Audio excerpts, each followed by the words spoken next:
Assalamualaikum warahmatullahi wabarakatuh. Salam sejahtera untuk kita semua, sahabat Indonesia. Terima kasih bagi yang telah mengklik video ini. Dan kali ini saya akan menjelaskan sedikit mengenai sistem pendidikan kita di Indonesia. Apakah sudah sedang baik-baik saja, ataukah sedang diperbaiki, ataukah sudah mencapai puncak kesempurnaan sehingga bisa menjadi harapan di masa depan. Oleh karena itu, ikuti terus videonya, mohon bantu like, komen, dan subscribe agar channel ini semakin berkembang dan bisa berkontribusi untuk memajukan peradaban di Indonesia.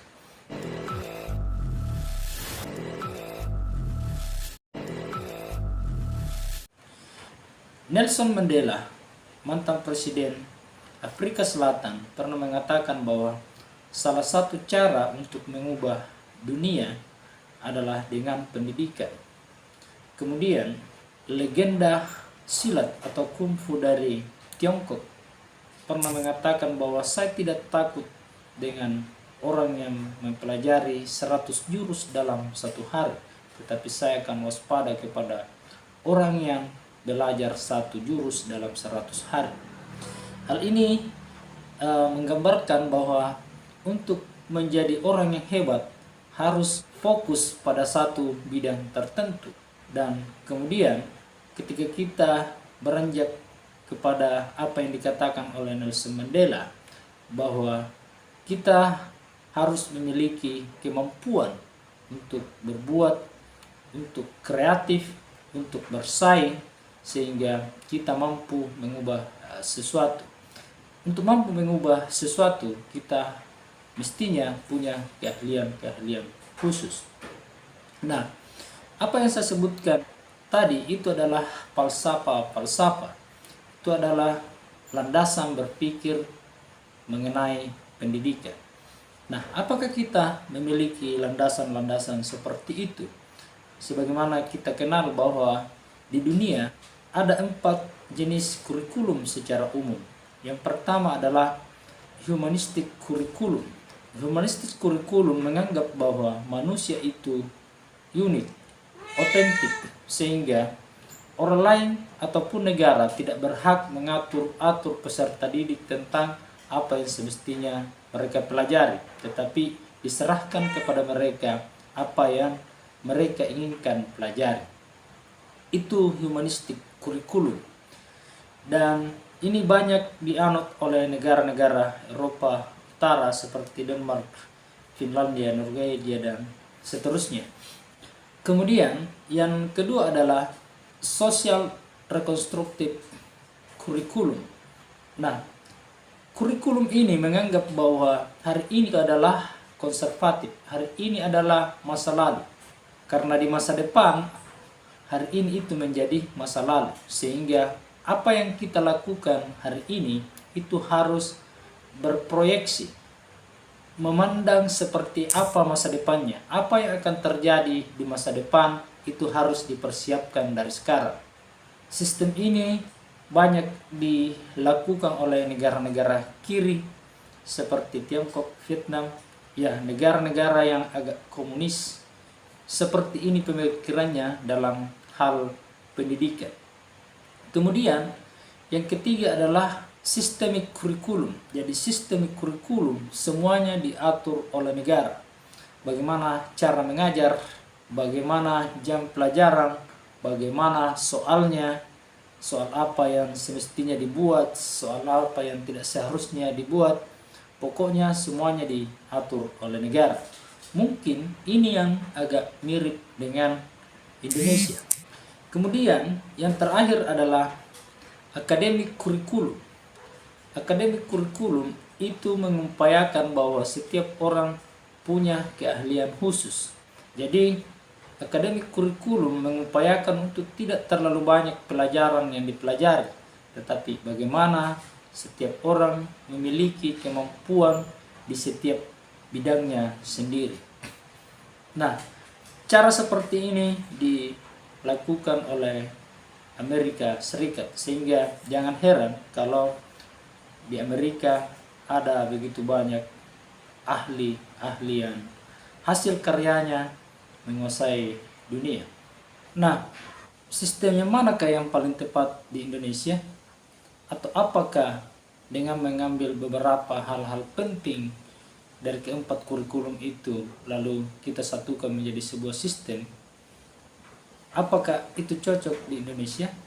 Ataukah hanya satu yang kita ambil lalu kita laksanakan di Indonesia, misalnya humanistic curriculum? Saya kira sistem apapun yang dilakukan di Indonesia, kalau tidak melakukan beberapa perubahan yang sangat mendasar, maka sistem apapun tidak akan menghasilkan hasil yang sangat signifikan. Nah, apa saja yang harus dilakukan di Indonesia supaya mewujudkan masyarakat yang cerdas, ataukah memasukkan Indonesia sebagai ranking 10 terbaik dunia? Di antara hal yang harus dilakukan adalah, pertama, harus mempersiapkan fasilitas secara memadai dan menyeluruh di Indonesia ini.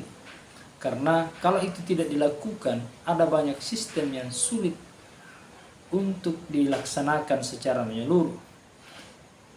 Seperti yang terjadi beberapa tahun terakhir, misalnya ada sistem zonasi, sementara sekolah itu tidak menyeluruh. Itu kan keliru.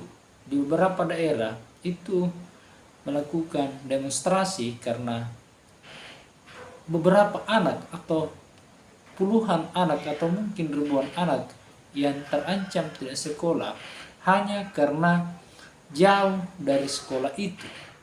Saya sendiri adalah pelaku dari demonstrasi itu selama beberapa tahun, karena beberapa anak itu terancam tidak sekolah hanya karena sistem zonasi itu.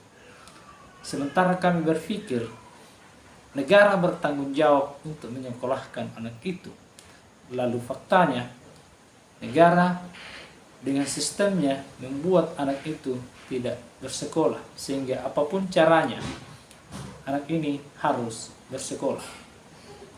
Nah, yang kedua adalah kualitas guru. Rekrutmen guru itu harus benar-benar dilakukan. Jangan karena misalnya ada order, ya, kami menemukan bahwa hanya dengan berijazah paket C itu sudah bisa mengajar. Jadi kualitas guru itu harus diperbaiki. Saya tidak mengatakan bahwa semua guru seperti itu, tetapi beberapa guru harus ditingkatkan kompetensinya. Jangan karena sekedar sudah ada ijazah maka sudah bisa mengajar tanpa mempertanyakan kualitasnya, tanpa menguji kualitasnya seperti apa. Nah, yang ketiga adalah Indonesia ini tidak punya konsep yang utuh, tidak punya konsep yang komprehensif. Buktinya adalah selalu mengganti kurikulum. Sejak Indonesia merdeka sampai sekarang itu sudah 10 kali mengganti kurikulum. Sementara hasilnya tidak jauh berbeda.